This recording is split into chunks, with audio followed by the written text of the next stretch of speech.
Hi viewers, welcome to doctor ETV. మీ ఆరోగ్య సమస్యలకు, సందేహాలకు, అపోహలకు మా మెడికల్ ఎక్స్పర్ట్స్ చే సమాధానాలు.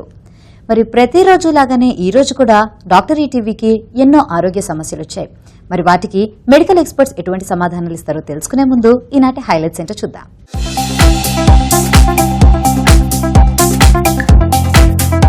గర్భిణీ స్త్రీలకు కిడ్నీలో స్టోన్స్ వస్తే ఆపరేషన్ చేయించొచ్చా? గౌట్ వ్యాధి ఎందుకు వస్తుంది? హెయిర్ డై వాడడం వలన సైడ్ ఎఫెక్ట్స్ వస్తాయా? స్మోకింగ్, డ్రింకింగ్ చేస్తే స్త్రీ పురుషుల్లో ఎవరికి తొందరగా గుండె జబ్బులు వస్తాయి? నిద్రపోకపోవడం వలన మానసిక రోగాలు వస్తాయా?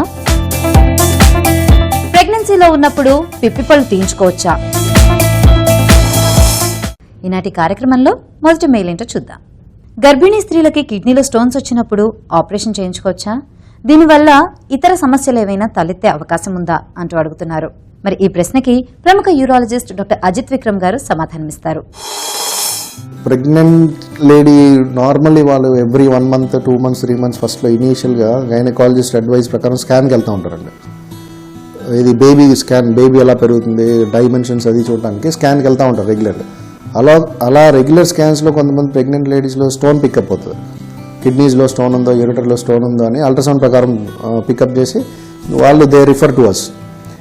అప్పుడు మేము బేసిక్గా చూడాల్సింది ఏంటంటే ఆ బేబీ ఏ ఏజ్లో ఉంది. ఫస్ట్ ట్రైమిస్టర్స్ అంటాం. First trimester, second trimester, third trimester.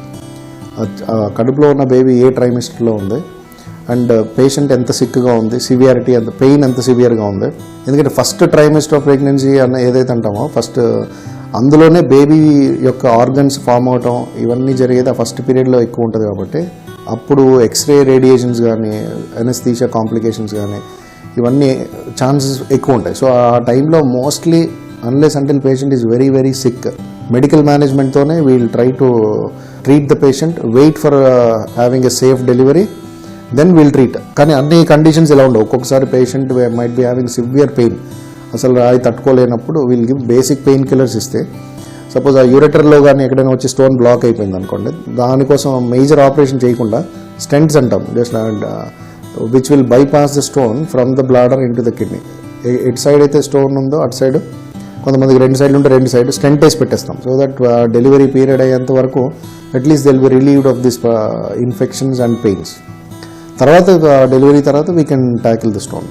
లేదు అస్సలు అవ్వట్లేదు అండ్ కిడ్నీలో స్టోన్ ఉండడం వల్ల ప్రెగ్నెన్సీ టైంలో ఇన్ఫెక్షన్ అయిపోయింది అట్లా ఉంది అన్న సిచ్యువేషన్లో డైరెక్ట్ వీప్లోంచి ఒక ట్యూబ్ వేసి పెట్టేస్తాం కిడ్నీలో. So that it will drain freely, ఆ పస్ అంతా తగ్గుతుందని నెఫ్రాస్టమీ అంటాము.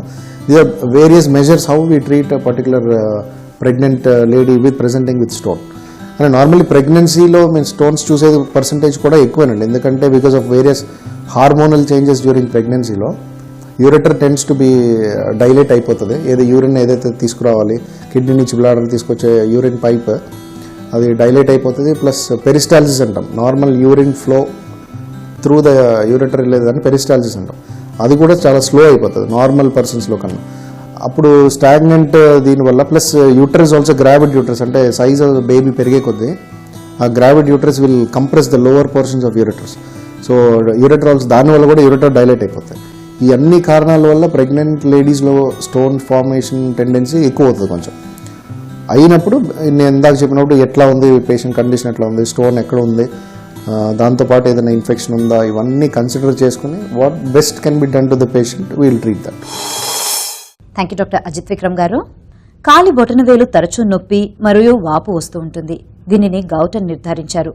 అసలు ఇది ఎందుకు వస్తుంది, దీని చికిత్స ఎలా ఉంటుందో తెలియచేయండి అంటూ అడుగుతున్నారు. మరి ఈ ప్రశ్నకి డాక్టర్ రాజ్ కిరణ్, ప్రముఖ రుమటాలజిస్ట్, సమాధానం అందిస్తారు. ఈ గౌట్ సమస్య అనేది ముఖ్యంగా ఈ మధ్య వయసులో ఉన్న వాళ్ళకి ఎక్కువ వస్తూ ఉంటుంది. ఈ గౌట్లో మెయిన్గా ఏమవుతుందంటే ఈ కాలి బొటని వేలుకి సంబంధించిన జాయింట్స్ కామన్గా ఎఫెక్ట్ అవుతాయి. అంటే ప్రారంభ దశలో స్టార్టింగ్లో అక్కడ కాలి బొటని వేలు ప్లస్ యాంకిల్స్ దగ్గర పెయిన్ వచ్చే అవకాశం ఉంటుంది. ఇది ఎలా మొదలవుతుందంటే రాత్రికి రాత్రి కొద్దిగా నొప్పి, ఏదో కొంచెం చీమ కుట్టినట్టు స్టార్ట్ అవుతుంది. ఆ తర్వాత మరుసటి రోజు తెల్లారి మధ్యాహ్నం కల్లా అది నొప్పి, వాపు, ఎరుపు వచ్చేసి ఆల్మోస్ట్ ఒక తేలు కుట్టినంత నొప్పి స్థాయికి వెళ్ళిపోతూ ఉంటుంది. సో ఒక 2 రోజులు 3 రోజుల వరకు వాళ్ళకి అసలు ఇంకా కదలిక అనేది అసలు లేకుండా పోతుంది. ఏమన్నా పెయిన్ కిల్లర్స్ వేసుకుంటే కొద్దిగా తగ్గే అవకాశం ఉంటుంది, ఆ తర్వాత మళ్ళీ వచ్చే అవకాశం ఉంటుంది. అయితే ఇది గనక మనము సరైన సమయంలో గుర్తించి దానికి ట్రీట్మెంట్ తీసుకుంటే ఈ ఫ్రీక్వెంట్ అటాక్స్ అనేటివి ప్రివెంట్ చేయొచ్చు. ఈ గౌట్ సమస్య రావడానికి ముఖ్య కారణం ఏంటంటే శరీరంలో యూరిక్ యాసిడ్ లెవెల్స్ అనేటివి పెరగడం. సో ఈ యూరిక్ యాసిడ్ లెవెల్స్ పెరగడానికి రీజన్ ఏమిటి కొంతమంది శరీరంలో వాళ్ళు యూరిక్ యాసిడ్ బాడీలో ఉత్పత్తి అయినది బయటకి పంపించలేరు. సో అందువల్ల వాళ్ళ శరీరంలో ఇది యూరిక్ యాసిడ్ అనేది రెగ్యులర్గా అక్యుములేట్ అయిపోతూ ఉంటుంది. అది మళ్ళీ జాయింట్స్లలో పేరుకొని గౌట్ సమస్యలకు దారితీయచ్చు. సో అందుకనే ఎక్కువ యూరిక్ యాసిడ్ ఉండే ఫుడ్ పదార్థాలు అంటే ఈ ఎక్కువ మీట్ కానీ లేకపోతే ఈ ఆల్కహాల్ ముఖ్యంగా బియర్ ఇలాంటివి తీసుకోవడం వల్ల ఈ యూరిక్ యాసిడ్ లెవెల్స్ పెరిగి ఈ రకమైన గౌట్ సమస్యలు వచ్చే అవకాశం ఉంటుంది. అయితే ఈ గౌట్ జబ్బు వచ్చిన వాళ్ళకి ఈ కీళ్ళ నొప్పులు ఒక్కటే కాదు, ఈ యూరిక్ యాసిడ్ వల్ల వేరే ప్రాబ్లమ్స్ కూడా ఉంటాయి. వాటిల్లో ముఖ్యంగా ఏంటంటే కొంతమందికి శరీరంలో కొలెస్ట్రాల్ లెవెల్స్ పెరగడము, కొంతమందికి బీపీ అనేది పెరగడము, ఒబేసిటీ అంటే స్థూలకాయం కూడా ఉండడము, ఇవన్నీ ఇతర సమస్యలు ఉంటాయి ఈ గౌట్తో పాటు. కొంతమందికి ఈ కిడ్నీస్లలో రాళ్ళు రావడము యూరిక్ యాసిడ్ వల్ల, కిడ్నీ ఫంక్షన్ కూడా కొంతవరకు దెబ్బతినే అవకాశం ఉంటుంది. సో కిడ్నీకి సంబంధించిన క్రియాటినిన్ వాల్యూస్ పెరగడము, ఇవన్నీ ఈ లింక్డ్ డిసీజెస్ ఈ గౌట్ ఉన్న వాళ్ళకి. సో అందుకనే యూరిక్ యాసిడ్ పెరిగి గౌట్ సమస్యలు వస్తున్నాయి అంటే మాత్రము ఈ శరీరంలో ఈ వేరే ప్రాబ్లమ్స్ కూడా అంటే బీపీ, కొలెస్ట్రాల్, షుగర్, ఈ హార్ట్ రిలేటెడ్ సమస్యలు, కిడ్నీ ఫంక్షన్, స్టోన్స్ ఇవన్నీ ఉన్నాయా లేదా చెక్ చేసుకొని చూసుకోవడం మంచిది. ఎందుకంటే ఇది యూరిక్ యాసిడ్ ఈ గౌట్ అనేది అది ఒక క్లూ అవ్వచ్చు మనకి ఫ్యూచర్లో డెవలప్ అయ్యే కాంప్లికేషన్స్కి. మనము ఆ క్లూని తీసుకొని మనము హెల్త్ని కరెక్ట్గా మెయింటైన్ చేసుకొని ప్రాపర్గా లైఫ్ స్టైల్ హ్యాబిట్స్ మెయింటైన్ చేసుకుంటూ డైట్ని కంట్రోల్ చేసుకుంటూ రెగ్యులర్ ఎక్సర్సైజెస్ చేస్తూ వాటర్ బాగా కన్జ్యూమ్ చేయాలి ఇది యూరిక్ యాసిడ్ ఎక్కువ ఉన్న పేషెంట్స్. సో ఇవన్నీ మెయింటైన్ చేస్తుంటే ఫ్యూచర్లో వచ్చే చాలా కాంప్లికేషన్స్ మనం ప్రివెంట్ చేయొచ్చు, ఒక హెల్దీ లైఫ్ స్టైల్ లీడ్ చేయొచ్చు. దీనికి ట్రీట్మెంట్ అనేది యూరిక్ యాసిడ్ తగ్గడానికి ఇస్తాం మనం మెడిసిన్స్. అది రెగ్యులర్గా వాడుతూ ఉంటే మనకి ఫ్యూచర్లో ఈ సమస్యలు అనేటివి రాకుండా చూసుకోవచ్చు. రకరకాల ఆయిల్స్ వాడటం వలన హెయిర్ బాగా పెరుగుతుంది, అలాగే డ్యామేజ్ కూడా అవుతుంది అని వింటూ ఉంటాం. ఏది ఎంతవరకు నిజం? హెయిర్ డై వాడటం వలన ఏమైనా సైడ్ ఎఫెక్ట్స్ వస్తాయా అంటూ అడుగుతున్నారు. మరి ఈ ప్రశ్నకి డాక్టర్ సౌజన్య, కాస్మో డెర్మటాలజిస్ట్, సమాధానం అందిస్తారు. ఫస్ట్, హెయిర్ ఆయిల్కి హెయిర్ ఫాల్కి ఏం సంబంధం ఉండదండి. మనం హెయిర్ ఆయిల్ అప్లై చేయటం వల్ల ఏమవుతుంది, హెయిర్ టెక్స్చర్ బెటర్ అవుతుంది. అంటే హెయిర్ రఫ్గా ఉండకుండా, ఫిజీగా ఉండకుండా అది నీట్గా ఉంటుంది. అంటే వీఆర్ అప్లయింగ్ హెయిర్ ఆయిల్ అంటే we are applying some protein to our hair.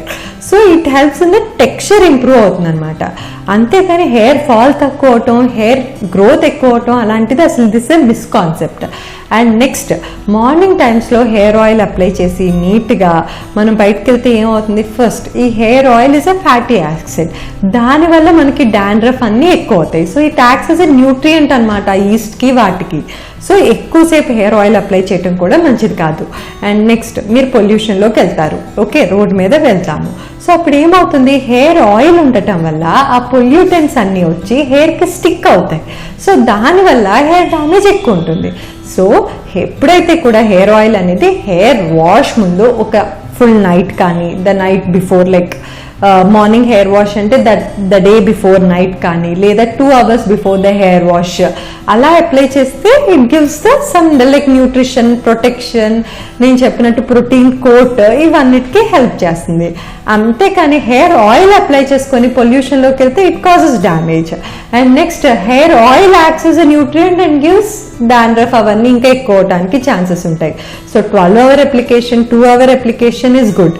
కానీ daily oil apply the hair oil, daily నేను ఆముదం అప్లై చేస్తాను నీట్గా అంటే it causes the bad instead of the good things అనమాట. అండ్ నెక్స్ట్, హెయిర్ డైస్ అనమాట.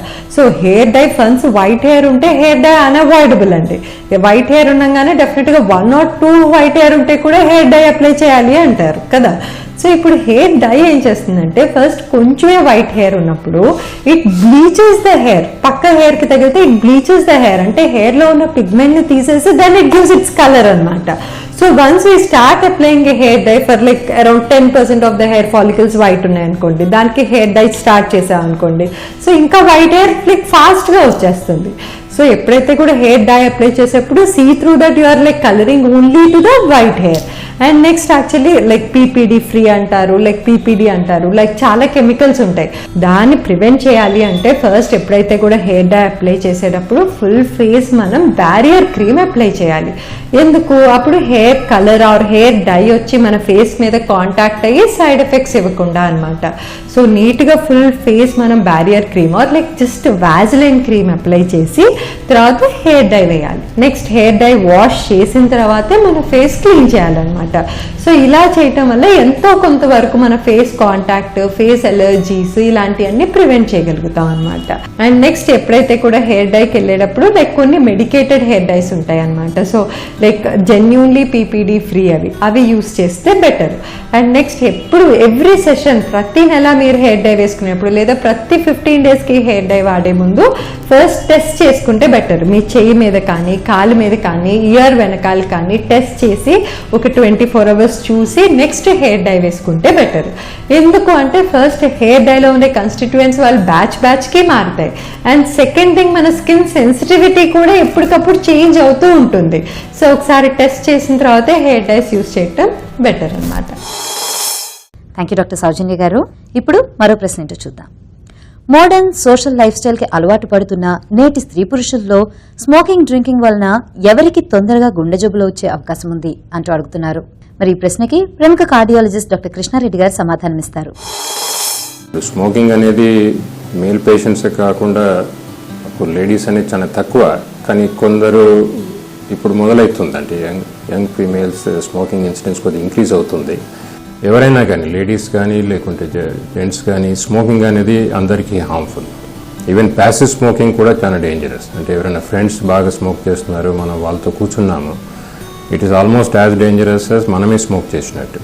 కాబట్టి ఈ స్మోకింగ్ అనేది అబ్సల్యూట్గా స్టాప్ చేయాలి. ముఖ్యంగా ఈ ప్రొసీజర్స్ అయినప్పుడు that is the best chance అన్నట్టు. అంతకుముందు చాలాసార్లు వాళ్ళు స్టాప్ చేద్దాం అనుకుంటారు, స్టాప్ చేయరు. కానీ సర్జరీ అయినప్పుడు 1 month అలా ఎలాగో స్టాప్ చేస్తారు కాబట్టి వాళ్ళకు కాన్ఫిడెన్స్ వస్తుంది, స్టాప్ చేస్తే ఏం నష్టం లేదు, స్టాప్ చేయగలుగుతామనేది. సో ఆ ఆపర్చునిటీని వాళ్ళు లూజ్ చేసుకోకూడదు, మళ్ళీ రీస్టార్ట్ చేయకూడదు. ఇక మూడో క్వశ్చన్ లైఫ్ స్టైల్ గురించి అడిగేది చాలామంది ఆల్కహాల్ తీసుకోవచ్చా లేదా అనేది. ముఖ్యంగా మేల్ పేషెంట్స్ వచ్చినప్పుడు అడుగుతుంటారు. ఆల్కహాల్ అనేది అగైన్ మోడరేషన్ అంటాం మేము. అంటే moderation by definition equivalent to 1 peg అంటాం. ఆ క్వాంటిటీ తీసుకుంటే సైంటిఫిక్ వైజ్ అంటే హార్ట్ ప్రొటెక్షన్ వైజ్ విసే అది బెటర్ యాక్చువల్లీ. అంటే హార్ట్ వైజ్ అయితే ఈ సైంటిఫిక్ ప్రూఫ్ ఏంటంటే ఈ moderate alcohol is beneficial in the long term. ఇక వేరే ప్రాబ్లమ్స్ ఉన్న వాళ్ళు లైక్ లీవర్ ప్రాబ్లం ఆల్రెడీ వచ్చింది, అటువంటి వాళ్ళు మాత్రం కంప్లీట్గా స్టాప్ చేయాలి. Physical activity as early as possible అంటాం. అంటే సర్జరీ అయినా ఎంత ఎర్లీగా వాళ్ళని అంబులేషన్ చేయడము, మెల్లమెల్లగా ఫిజికల్ యాక్టివిటీని ఇంప్రూవ్ చేయడము, అండ్ రిగరస్ ఫిజికల్ అంటే అట్లీస్ట్ మినిమం వాకింగ్ చేయాలి. అంటే మినిమం ఎక్సర్సైజ్ లెవెల్ ఏంటంటే 20 minutes brisk walking 3 times a week అంటాం. అంటే that is the recommendation. Daily చేస్తే ఇంకా మంచిది, బట్ 20 minutes బ్రిస్క్ వాకింగ్ అంటాం. ఒకవేళ బ్రిస్క్ వాకింగ్ చేయకుంటే 20 minutes బదులు 40 minutes స్లో వాకింగ్ చేయొచ్చు. సో వాకింగే కాకుండా వేరే స్ట్రెచ్చింగ్ ఎక్సర్సైజెస్ కానీ ఈ మధ్యలో ఈవెన్ యోగా ప్రాక్టీస్ కూడా చాలా మంది అలవాటు అవుతుంది, ఇంక్లూడింగ్ ప్రాణాయామ కానీ ఈ టైప్ ఆఫ్ ఎక్సర్సైజెస్. ఇప్పుడు కొన్ని ఈ యోగా, ప్రాణాయామ కానీ మెడిటేషన్ ఇటువంటి వాటిల్లో ఇంకో అడ్వాంటేజ్ ఏంటంటే ఈ మెంటల్ స్ట్రెస్ అనేది కూడా తగ్గే అవకాశం ఉంటుంది. సో ఫిజికల్ యాక్టివిటీతో పాటు మెంటల్ స్ట్రెస్. ఎవరైనా రిగరస్ యాక్టివిటీస్ చేద్దాం అనుకుంటే అంటే జిమ్కి వెళ్ళడము, తర్వాత రన్నింగ్ చేయడం, అప్పుడు ఒక సూపర్వైజ్డ్ మేము చెప్తాం. అంటే వాళ్ళు వెళ్లే ముందు అది ట్రెడ్మిల్ టెస్టింగ్ అని చేస్తాం. దాంట్లో తెలుస్తుంది ఏంటంటే వాళ్ళు ఎంతవరకు ఏ లెవెల్ ఆఫ్ యాక్టివిటీ సేఫ్గా చేయొచ్చు అని తెలుస్తుంది మనకు. ఎందుకంటే ఈసీజీ మానిటర్ చేసి బ్లడ్ ప్రెషర్ అవన్నీ చూసి మీరు ఈ లెవెల్ వరకు కూడా సేఫ్గా చేయొచ్చు అని చెప్పడానికి వీలుంటుంది. సో అటువంటి విగరస్ ఎక్సర్సైజ్ ప్రోగ్రామ్ స్టార్ట్ చేసే ముందు మాత్రం టెస్ట్ చేయించుకొని ఆ గైడెన్స్ తీసుకోకుండా చేయకూడదు. ఒకసారి అది హార్మ్ఫుల్ కావచ్చు. మూడవది ఈ వెయిట్స్. అంటే చాలామంది జిమ్కి వెళ్ళినప్పుడు ఈ 30 kg వెయిట్ లిఫ్టింగ్ కానీ ఈ అబ్డామినల్ ప్రెసెస్ అని ఏదో అంటుంటారు. ముఖ్యంగా బీపీ ఉండి హార్ట్ డిసీజ్ ఉన్న వాళ్ళకు అలా హెవీ వెయిట్స్ లిఫ్ట్ చేయడం అనేది అవాయిడ్ చేయడం మంచిది.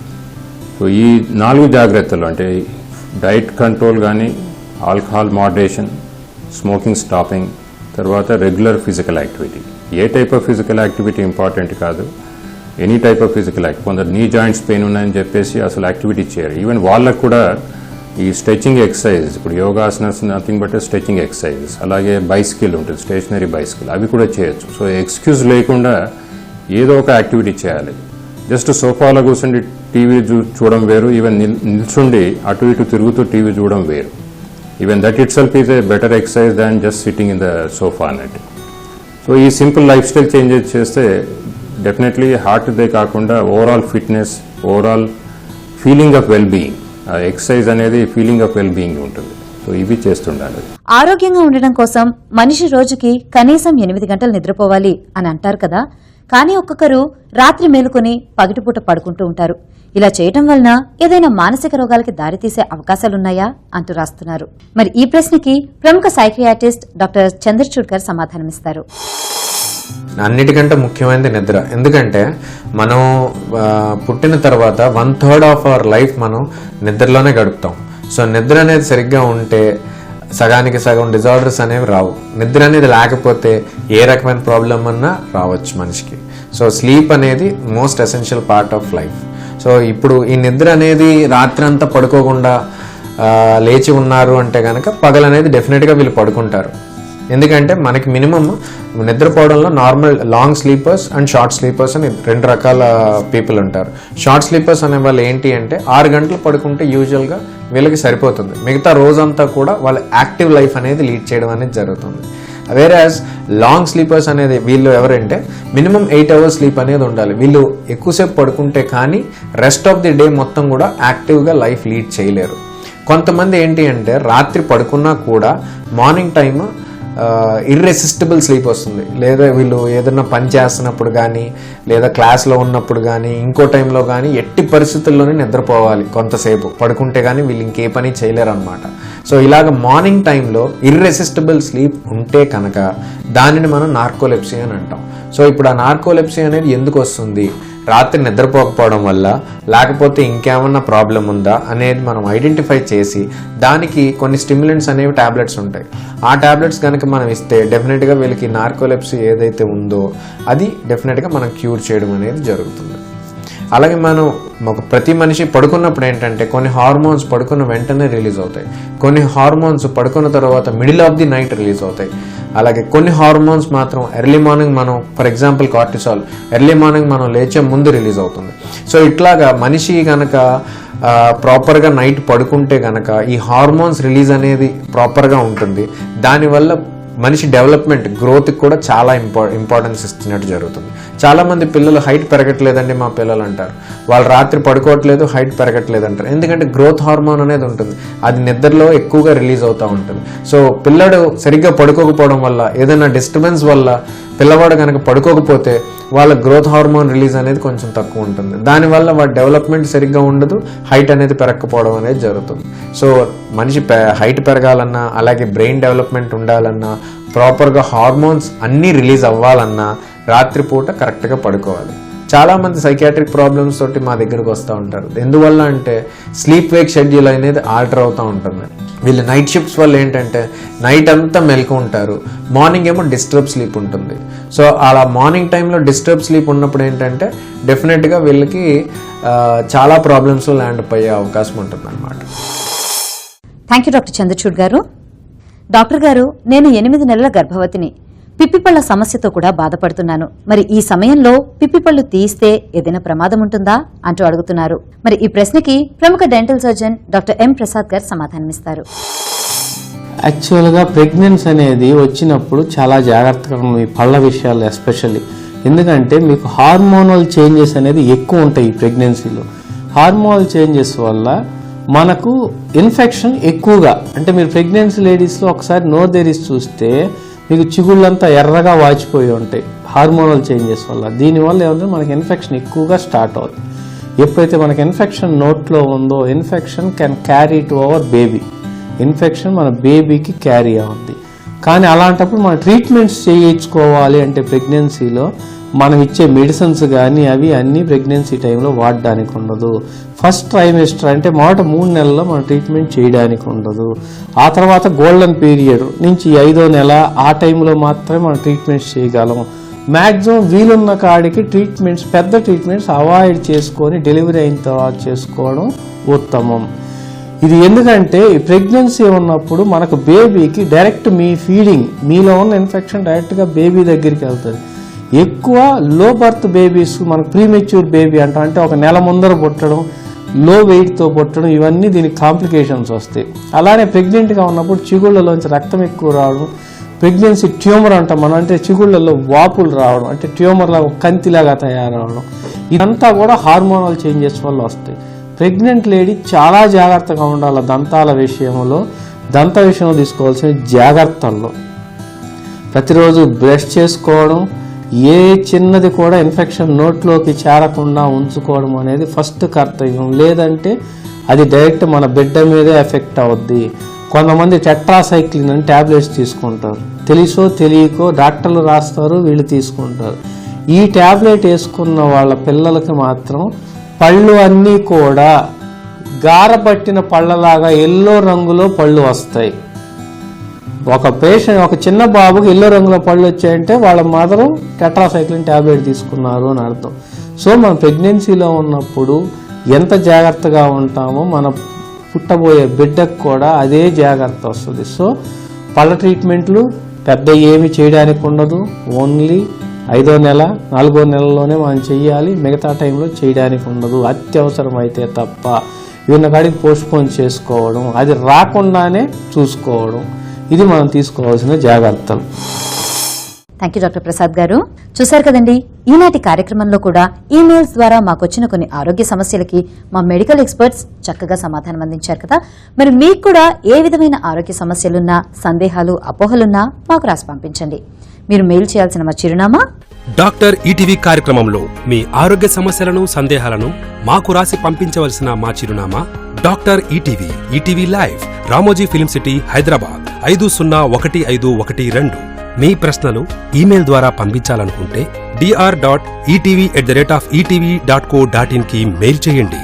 ఇంకా మీ డాక్టర్ ఈటీవీ కార్యక్రమాల్ని www.youtube.com/etvlifeindia లింక్ ద్వారా వీక్షించండి. ఇదండి ఈనాటి కార్యక్రమం. రేపటి ఎపిసోడ్లో మళ్ళీ కలుసుకుందాం. అంతవరకు సెలవు, నమస్తే.